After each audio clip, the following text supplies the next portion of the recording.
Lauren, everybody is either involved, getting involved, or getting more involved in EVs. You cannot avoid talking about them. True, and the press has been pushing very hard, as well as the government, and there's been all kinds of incentives to get you to consider an electric vehicle, so we have the newest Hyundai product to show you. And you know what? Everybody's been going along. You see, from this manufacturer to another one, incremental little steps. This might be a breakthrough car. Right, so you'll want to stay with us.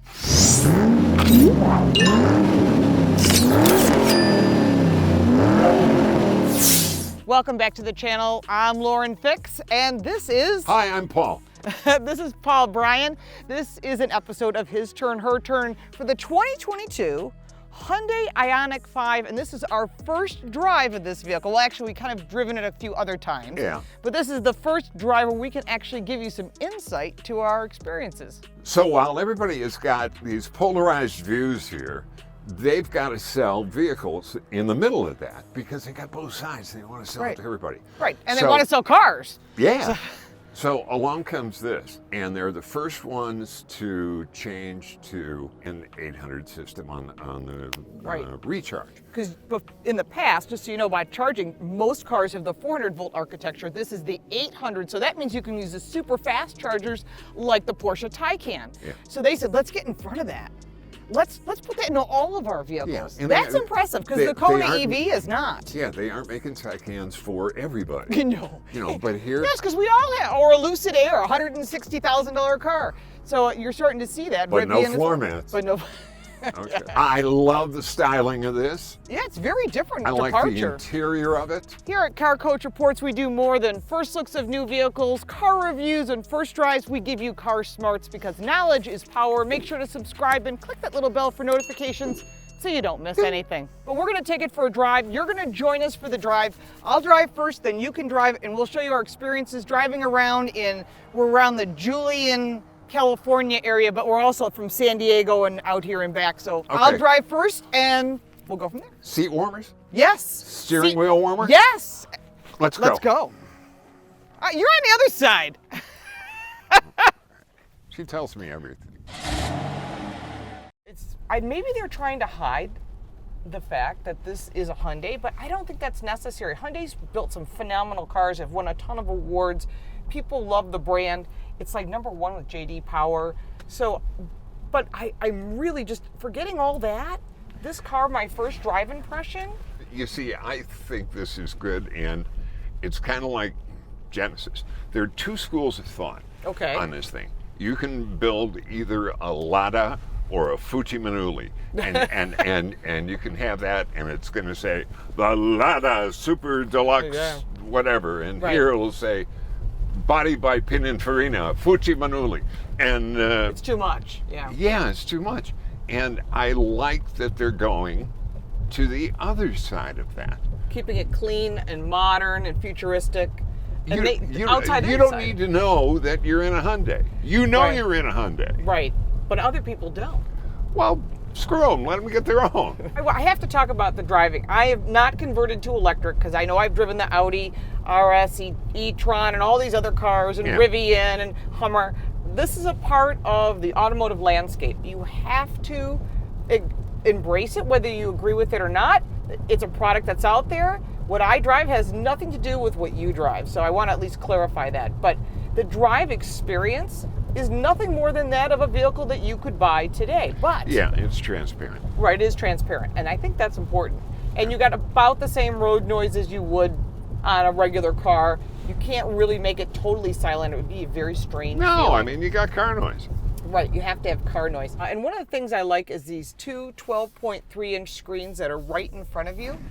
And that is absolutely fabulous because everything you want is normal. You don't feel as though this is something disconnected. Your battery range is here, which, by the way, we did discuss. This is about 304 miles of range on the vehicle that we're testing in two-wheel drive. Yeah. You can get an all-wheel drive as well. And that knocks it back by about 50. Right, so that's pretty much the same as the Mach-E, the ID4, the Tesla, they're all pretty much in that same animal range. This is about 69% battery range left. And, you know, we're not driving it crazy, but there are different drive modes. On the lower left side of the steering wheel, you press the button, you go into a sport mode, you get a different drive feeling, the gauges change in front of you. For me, I like the change of feel because there are times you're just driving. Sure. And eco's fine, and get the one pedal drive, which is very smooth. But what's neat is, what I like about this vehicle is that it understands the way you drive. Are you one that's real aggressive? Who, me? Or you? The system learns right. what the driver wants. It learns what you're doing and then adapts the car to that. The problem that you've got, the way that I see, and I was thinking about this during the presentation, what if you're driving and then your teenage child gets in and drives? Oh boy, that could be good or bad. And then all of a sudden your husband or wife gets in and drives, and somebody else. Or you lend the car to a neighbor because they need a ride. Yeah, I mean, you know, how quickly does the vehicle learn what you're doing, and how does it store? And apparently there's a system that will profile you, and you can dial that up so that the car will know, okay, it's Lauren. Right, or it's Paul, or... Yeah. So for me, it immediately identifies In-N-Out Burger. Likes the music you like to listen to. Exactly. Adjusts the seats and everything, right? And as long as we're talking about the music too, it does have a really nice Bose sound system to it. I'm going to switch down to the eco mode here. So the one thing is the shifter is very different. It's very similar to that of the Volkswagen ID4. Yeah. You turn the knob. It doesn't take up any space. You've got tons of space here. You know, yeah, there is a lot of space. And we talked about the key. It's your phone. It's a start-stop. It's your phone. Your phone becomes the key when you're outside. Right. If you want to assign availability of your car to your teenager or to somebody, whomever, you can let the smartphone do that for you. I mean, and you could be in East Banga Banga and do that. Right, and do it virtually. That's nice, especially if, like, how I left my car at the airport, my husband needs the car, something happened, he can go and use it. So I think that those are kind of things that OnStar's had that kind of for a long time, by the way. And that's a General Motors exclusive product. But it's never seemed as seamless as this seems. So everything about this is nothing that's going to make you go, oh, it's not like a regular car. It is like a regular car. So I like the fact there's a lot of storage. There's not a lot of big center console storage, but the center console is being utilized for charge ports. There's charge ports all over the place. Yeah. There's a lot. We'll talk about that in charging at the end. I think they've done a lot of interesting and creative thoughts and talking to people what's involved. One of the things I say in every review is that safety should be standard. You should not have to buy up, and you pretty much don't have to do that with this car. And when we get one of these vehicles separately, we'll rate it. But today, this is just a first drive. My drive experience, Paul will drive in just a second, and we'll get your opinion on the drive experience. I think one of the things that impressed me is that you don't feel that there's a compromise. You don't feel any different on this vehicle versus driving any other Hyundai product. It's very smooth, and I think that's important when you're thinking about buying an electric vehicle. And there's lots of other factors to consider before you buy an electric vehicle. You can check out some of the Car Coach Reports, Car Smarts Friday segments that we put out that make you think about this, including insurance costs, before you make a decision. So now it's your turn to drive. You have to adjust the seats accordingly.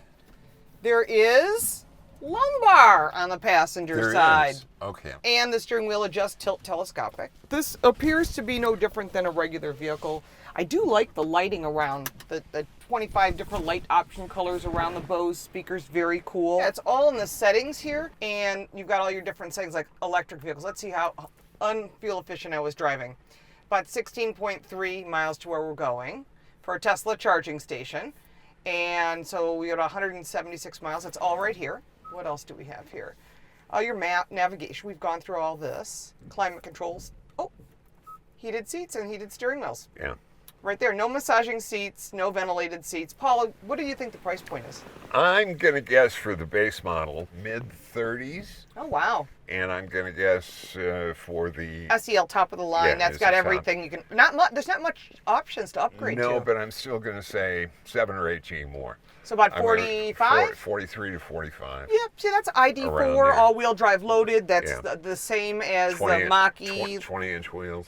Yeah, and they're cool. They're very pretty. We want to see what's going on. Also, you can change that information and search for stations, for charging, and so forth. It's all right here. And this charges pretty darn quick. It does, but they've gone to a different architecture. They've gone to an 800 system instead of the 400 system that the competitof are on, right? That Tesla's on, yeah. I think I'm not sure which one Ford is on. I think Ford and Volkswagen are both on the 400. 400. All the safety stuff. There's something that I get a lot of email about stuff from people who follow me is that they'll say, cars are getting so expensive. Well, two factors come into that. Number one, we're keeping them longer than we were, so you amortize the cost over a longer period. And the other thing, too, is that those same people who say it's getting more expensive are the same ones who are going to say, well, I don't want to get the SE model because then I don't get the SEL safety stuff or something like that. Right. It's all here. So you don't have There's to worry about that. There's only a few things added for SEL. And the manufacturers are forced into putting that stuff in there because of, the tort bar. So anyway, the reason for that is that you get hauled into court and then they say, you mean you had this technology available and you didn't make it for everyone? Right. It would have to be a pretty serious accident. Yeah, but still, I mean, that's the future. That's what those the future. guys, yeah. So and the government's putting these regulations in place also to make it that way that all these cars have to have these safety features. Let's circle back, Jen. Okay. And we'll come. If you didn't catch that, play you gotta play it again. If you play did, it again. Comment down below. Play that it was again. Good. You'll love it. That was funny. Thank you very much. I almost missed it. I'm here all week. Try the veal. You got to get back to the basics, and you've got to make that hard decision to go ahead and look forward, which is why they went to this 800 charging system instead of the 400. So let's get to driving.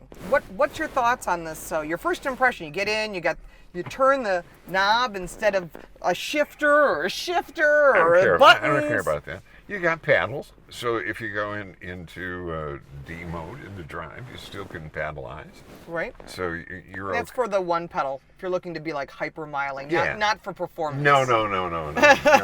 No, you cannot get in here and think that you're Max Verstappen. It's a different He's kind of my favorite paddles. F1 driver. He's mine too. Oh, good guy. And the thing that I like a lot is this auto hold feature. Right. I have become addicted to that. I like it, cars. but I know people that hate it.